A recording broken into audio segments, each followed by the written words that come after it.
pagtitipon ng aking mga anak. At welcome to my vlog.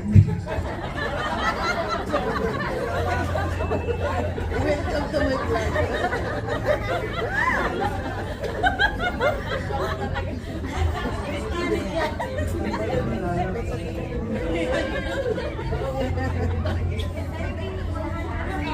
Walang iyak.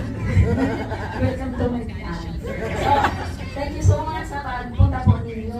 And salamat.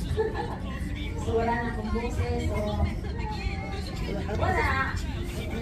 Congratulations and I'm very proud to them na kahit may edad na sila ay meron silang pangarap.